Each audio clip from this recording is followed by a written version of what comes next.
Well, the real inspiration obviously came from dancing and climbing.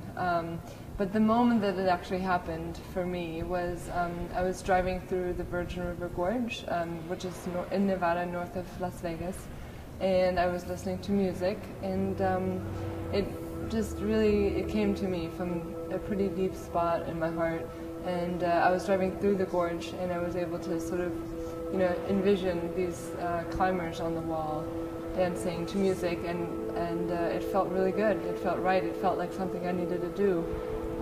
So that's, and obviously I'd been climbing for quite a while, and it just sort of combined my love for the movement of climbing, my love for dance, and also my love for music, which goes really, really way back. And for me, music is as important because it really inspires everything. Like every inspiration that I get from music, because it is where the emotions sort of are created, and that translates into movement, whether it's dancing on a floor, dancing on a wall, but that's sort of where it comes from.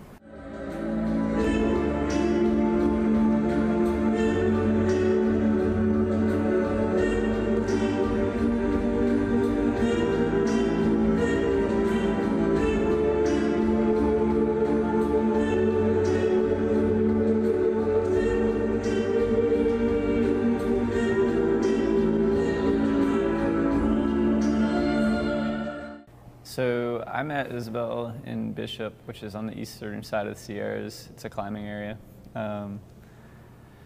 March 2005, which I don't know, was not too long after she had her original vision. So my interest is coming to it from just a purely climbing perspective. And I just understood her vision for what the movement could be.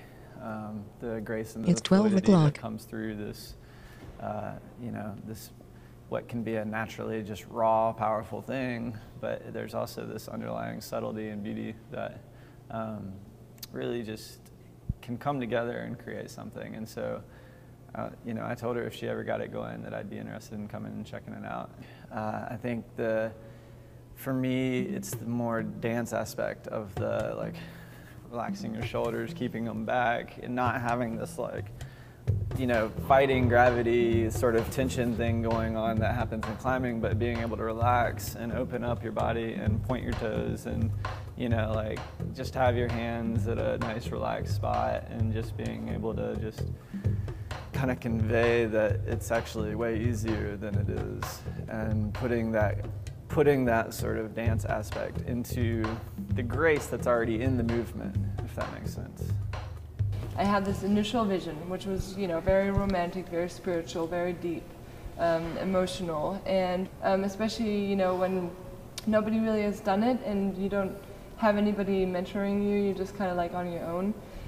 And I was like, okay, this is it, I guess. I don't really know what I'm doing. It was really crazy. It was a very trippy experience.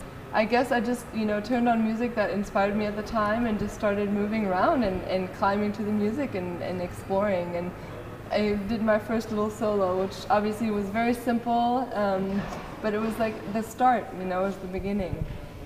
The dancers that are involved really, contribute most of the work. So one beautiful thing about this project was that it hadn't been done. There was no rule. There's no first, second, third position like in ballet.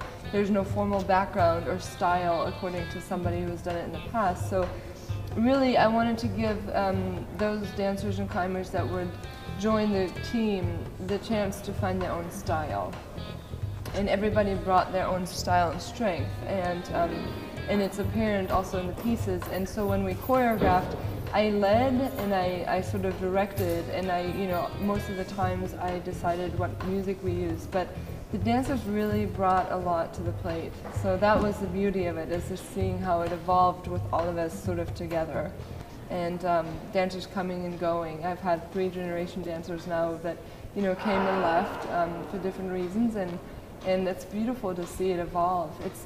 It's taken a life of its own. I might have given it a chance to be born, but I don't take any credit really for it, because I feel like that it's sort of become its own thing now. So my style for the AscenDance or the dancing is because of that climbing background and because of I'm learning the aspects of it that are the more dance side. I come to it with more of like what's the physical challenge that's there, and then can we turn it into something that works as a dance?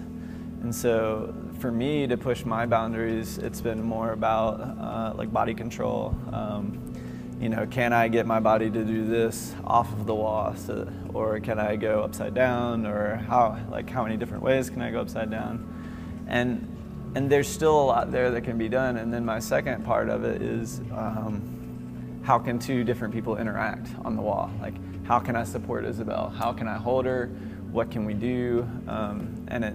For me, it's like, I know the climbing aspect. Like, I know what I can do on the wall. I know how I can move from one place to another. So it ends up being the, like, I don't want to say tricks, but it kind of is. It's like the stunts, the ooh moments, the ah moments, the wows, and what can I do to kind of perpetuate that and take it to a different level as far as, you know, how far away we can get away out from the wall, how like come into this third dimension of, you know, instead of being on the floor and being able to move this way, we're on a wall and we're going this way, but how far out can we go? Another challenge is that our backs are to the audience, you know, so, you know, even if you're moving with your back to the audience, it's really pretty and emotional, but, you know, faces show so much. So when we can, and we take that as a challenge, like how can we rotate, how can we bring the face to the audience, even if it's just for a glimpse, it gives the audience something to hold on to. So I think that, you know, and then obviously you're always having to hold on to something, so you're not free. You can't just leap like you leap on the floor. You know, there's a lot more control. You have to make sure that you're always on a hold. You know, you can't, like on the floor, just step anywhere. But it doesn't have to be this, you know, this struggle. It can be light and feathery and graceful without having to use ropes. It can be done under our own power. Like, you know, as humans, mm-hmm. we have the power to overcome gravity. So for me, the creativity comes more from that aspect, the feeling in the music, which then translates into movement.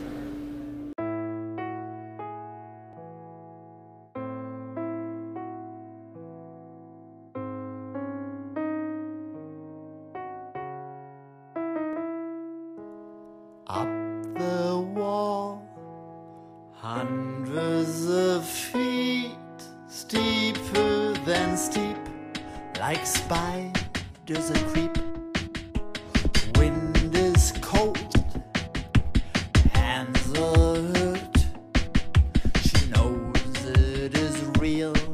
If there's blood and there's dirt, warrior soul, she quiet